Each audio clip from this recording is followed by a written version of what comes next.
Hello everyone. तो कैसे हैं आप सभी लोग। एक बार बहुत बहुत स्वागत है हमारे चैनल JRM एजुकेशन हब में। तो जैसा कि आप सभी जानते हैं कि बोर्ड एग्जाम्स के सबसे अच्छे दिन चल रहे हैं, क्योंकि अब शायद 15 डेज के समथिंग बचा हुआ है और ये टाइम वो है, ये आपके लिए गोल्डन टाइम है बच्चों के लिए, जो बहुत ज़्यादा बेटा बहुत ज़्यादा सभी लोगों के लिए इंपॉर्टेंट होने वाला है। ठीक है बच्चों, तो हम चाह रहे हैं कि हमारे बच्चों का अच्छा रिजल्ट बनना चाहिए, अच्छे मार्क्स बनना चाहिए। ठीक है, तो अब मार्क्स आएंगे कैसे अच्छे, वो कहते हैं ना, एक तो होती है स्टडी और एक होती है स्मार्ट स्टडी। तो आप लोग स्मार्ट स्टडी करेंगे तो आपके अच्छे मार्क्स आएंगे। ठीक है, अब आप वो चीज़ें पढ़ें जो आपके लिए ज़रूरी नहीं है, तो उन चीज़ों को अब इस टाइम पर पढ़ने की ज़रूरत नहीं है, तो आप स्मार्ट स्टडी कीजिए। ठीक है, ताकि आप अच्छा मार्क्स स्कोर कर सकें। ठीक है बेटा, चलो। तो आज हम क्लास 12th के फिजिक्स के कुछ ऑब्जेक्टिव क्वेश्चन लेकर आए हैं जो बहुत ज़्यादा इंपॉर्टेंट हैं, जो आपके लिए एग्जाम के पॉइंट ऑफ व्यू से बहुत ज़्यादा ज़रूरी होने वाले हैं। ठीक है, चलिए शुरुआत करते हैं। तो कुछ इंपॉर्टेंट हैं, आप सभी लोग नोटबुक और पेन निकाल लीजिए। ठीक है, ताकि हम शुरू कर सकें। ठीक है बेटा, चलो बच्चों। तो शुरुआत करने से पहले वही कि वीडियो को लाइक कमेंट एंड शेयर कर दीजिए, ताकि और बच्चों तक भी ये इन्फॉर्मेशन पहुंचे, ये क्वेश्चन पहुंचे। ठीक है, ताकि आपकी भी हेल्प हो, आपके दोस्तों की भी हेल्प हो, अच्छे मार्क्स आने चाहिए। ठीक है, और हाँ, चैनल को सब्सक्राइब कर लीजिए। ठीक है, चलिए शुरुआत करते हैं, श्री गणेश करते हैं पहले क्वेश्चन से। पहला क्वेश्चन क्या कहता है, व्हेन टू न्यूक्लियाई, कौन सी कितनी बेटा, 2 nuclei fuse together to form a heavier nucleus. ठीक है, फ्यूज होते हैं कहां पर, टू फॉर्म, फ्यूज होने के बाद 2 न्यूक्लियाई हैं, फ्यूज होती हैं और फिर एक हेवियर न्यूक्लियस बना लेती हैं। ठीक है बेटा, चलो।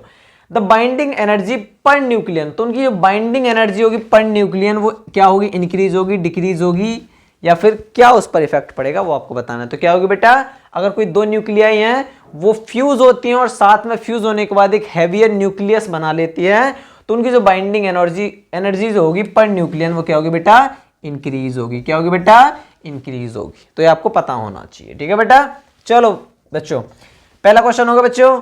सेकंड क्वेश्चन देखेंगे आप सभी लोग, the phenomenon which is responsible for the, मैंने कहा ना वीडियो को लाइक जरूर कर देना। ठीक है, अच्छे क्वेश्चन है आपके लिए, ये क्वेश्चन आपसे डायरेक्टली एग्जाम में पूछेगा। ठीक है, चलो। तो सेकंड क्वेश्चन देखेंगे बच्चों, the phenomenon which is responsible for the bending of light around the sharp corners of an obstacle is, वो कह रहा है कि वो फेनोमेना बताना जो किसके लिए रिस्पॉन्सिबल है, बेंडिंग ऑफ लाइट के लिए, वो किसकी चारों तरफ, around the sharp corners of an obstacle.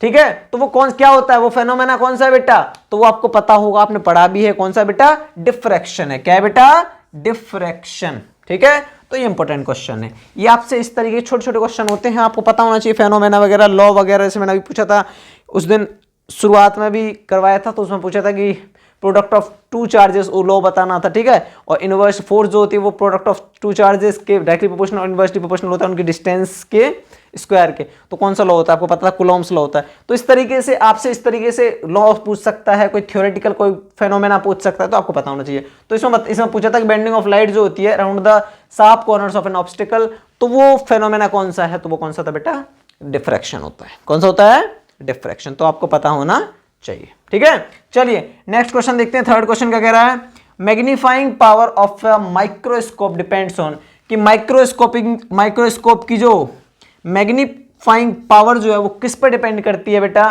तो वो करती है फोकल लेंथ ऑफ आईपीस और ऑब्जेक्टिव, कि आईपीस की और ऑब्जेक्टिव की फोकल लेंथ क्या है वो उस पर डिपेंड करती है। ठीक है, चलिए इससे मैं आपको बता दूं कि आपको माइक्रोस्कोप जैसा कि आप पता ही है, आपको हर साल पूछता है, तो माइक्रोस्कोप से या फिर टेलीस्कोप, दो में से कोई एक क्वेश्चन आएगा ही आएगा, हो सकता है दोनों ही आ जाए और में आ जाए। तो आप माइक्रोस्कोप और टेलीस्कोप बहुत अच्छी तरीके से कर लीजिएगा, क्योंकि इससे थ्योरेटिकल क्वेश्चन पूछता है। ठीक है, और आपसे डायग्राम बनवाएगा टेलीस्कोप का या माइक्रोस्कोप का, जो भी होगा। ठीक है, दो में से एक ही आएगा। और ठीक है, एक तो सिंपल होता है, एक कॉम्प्लेक्स, पता ही है आप सभी को, कंपाउंड। ठीक है, तो आपको दोनों में से सही से आने चाहिए, प्रैक्टिस करके जाइए, बनवा के। यहां ऐसा होता है बच्चे बना नहीं, घर पे तो बना लेते हैं, ठीक है, देख लेंगे, लेकिन आप उसे प्रैक्टिस करेंगे, जब तक आप बना नहीं पाएंगे माइक्रोस्कोप या टेलीस्कोप, तो आपको बनाना आना चाहिए।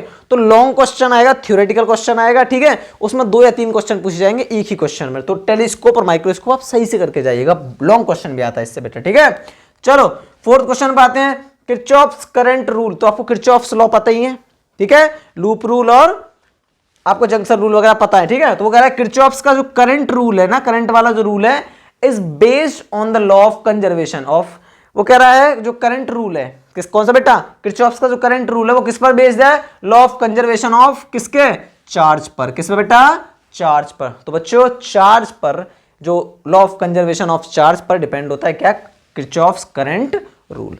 तो ये आपको पता होना जरूरी है, ठीक है। चलिए फोर्थ क्वेश्चन आपको आंसर है इसका क्या बेटा, चार्ज, क्या है, चार्ज पर law of conservation of charge होता है, वो बेस्ड होता है, वो based sorry Kirchhoff's current rule based होता है किस पर, law of conservation of charge पर, ठीक है।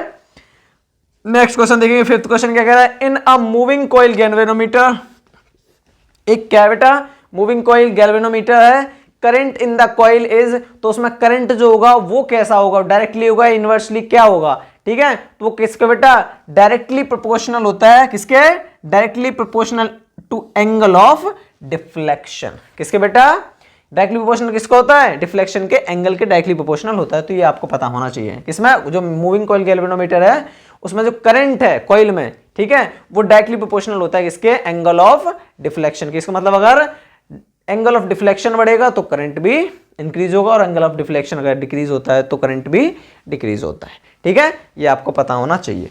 फिफ्थ क्वेश्चन हो गया। सिक्स्थ क्वेश्चन देखेंगे आप सभी लोग। तो सिक्स्थ क्वेश्चन क्या कहता है, सिक्स कहता है between the primary and secondary rainbows, क्या, between the primary and secondary rainbows, ठीक है, वो कह रहा है there is a dark band, यहां पर एक डार्क बैंड आ गया, known as Alexander's dark band, ये आपको पता है, ठीक है। प्राइमरी और सेकेंडरी जो रेनबोज हैं उनके बीच में एक डार्क बैंड पाया जाता है जिसको अलेक्जेंडर्स डार्क बैंड माना कहा गया है, वो आप जानते हैं। अब ये होता क्यों है, दिस इज बिकॉज, तो इसका रीजन आप लोगों को पता होना चाहिए, क्यों, क्योंकि एंगल मेड एट द आई, आपको पता है ना आई पर कितना 42 to 50 डिग्री के समथिंग एंगल बनता है, ठीक है, तो वो आपको पता होना चाहिए। तो angle made at the I by the scattered, जो स्कैटर्ड जो बाहर से जो रेज आ रही है ना, स्कैटर्ड रेज जो आ रही हैं उनके द्वारा किस पर, आई पर जो एंगल बनना चाहिए किसके रिस्पेक्ट में, with respect to the incident light of the sunlights, sun lies between approximately 42 degree to 50 degree, ठीक है। तो एंगल जो बढ़ना चाहिए वो कितना, 42 टू 50 डिग्री, ठीक है। तो ये आपको बहुत ज्यादा इंपॉर्टेंट क्वेश्चन है, कर लीजिए, सारे इंपॉर्टेंट ही है, बहुत ज्यादा क्या, सारे वेरी वेरी इंपॉर्टेंट ही है, ठीक है, तो वही आपको लेकर आए हैं। चलिए सेवेंथ क्वेश्चन देखेंगे, ऑब्जेक्टिव क्या है, वो कह रहा है गॉस लॉ, आप बहुत ज्यादा गॉस लॉ तो आप लोग करेंगे, वो कहते हैं ना कि जो लोग, जो क्वेश्चन आपको इलेक्ट्रिकल फील्ड वाले चैप्टर में, फर्स्ट चैप्टर में अगर आप नहीं कर सकते तो वो गॉस थ्योरम से हो जाता है क्वेश्चन, न्यूमेरिकल मोस्टली, ठीक है। चलो तो वो कह रहा है कि Gauss law is effective for, Gauss law किसके लिए इफेक्टिव है बेटा, किसके लिए, ओपन एरिया के लिए है, क्लोज एरिया के लिए है, फिर नन ऑफ द, किस कोई से भी ऑप्शन आ सकता है लिए, ठीक है।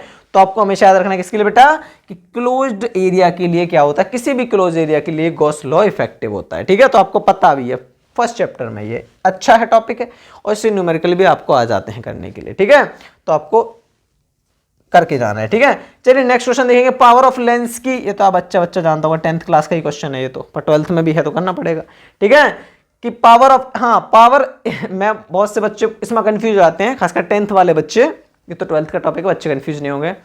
पावर की ऐसा यूनिट बच्चे लिख देते हैं डायोप्टर, पावर की, जबकि पावर की वॉट होती है, आपको पता है। पावर ऑफ लेंस पूछे तब आपको डायोप्टर लिखनी है, ठीक है, अगर सिर्फ पावर पूछता है तो आपको वॉट लिखनी होती है, ठीक है, तो ये आपको पता होना चाहिए, ठीक है बेटा। चलो तो पावर की होती है, डायोप्टर होती है, कैपिटल डी से डिनोट करते हैं पावर ऑफ लेंस की, ठीक है, पावर की नहीं, पावर की तो वॉट होती है, ठीक है। चलो नेक्स्ट क्वेश्चन देखेंगे, 9th क्वेश्चन क्या कह रहा है, ऐसा यूनिट ऑफ कैपेसिटेंस फैराडे होता है, आपको पता ही है, तो फैराड कैपिटल एफ से डिनोट करते हैं, किससे, कैपिटल एफ से डिनोट करते हैं, ठीक है, कैपेसिटेंस की ऐसा यूनिट को, ठीक है। चलिए कैपिटल एफ से फैराड होती है, ठीक है। लास्ट क्वेश्चन 10th क्वेश्चन है, इंपॉर्टेंट क्वेश्चन है। क्वेश्चन करवाने से पहले सभी से कहूंगा कि चैनल को सब्सक्राइब कर लीजिए, वीडियो को लाइक कमेंट एंड शेयर फिर से कर दीजिए एक बार अगर नहीं किया है तो, और जिन्होंने कर दिया है तो वो लाइक कर लें।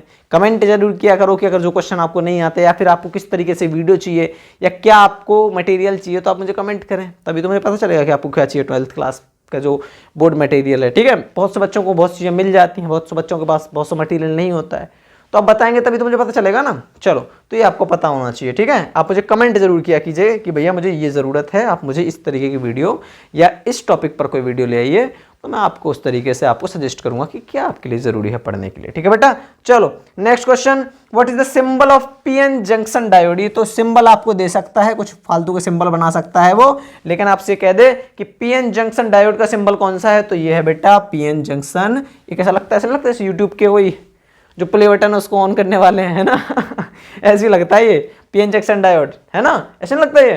जैसे अभी ये पॉज पर है और इसको हम क्या करने वाले हैं, क्या करने वाले हैं, ऑन करने वाले हैं बटन को, और वैसे ही क्या बच जाएगा, यूट्यूब की वीडियो चल जाएगी, है ना। हाँ तो नहीं, इन पे ज़्यादा दिमाग जाता है बच्चों का, है ना। बहुत से बच्चे तो कमेंट भी कर देंगे भैया ये तो मल्टीमीडिया की तरह लग रहा है, भैया यूट्यूब का प्ले बटन की तरह लग, नलाय को पढ़ दो अभी। ठीक है, 12th क्लास की बात हो रही है, बोर्ड आने वाले, एग्जाम होने वाले हैं। ठीक है, कुछ बच्चे तब भी मूवी वगैरह में लगे होंगे, फोन चलाने में लगे होंगे, गेम्स, पबजी, फ्री फायर, ये फालतू की चीज़ें बेटा, टाइम वेस्ट करने वाली है।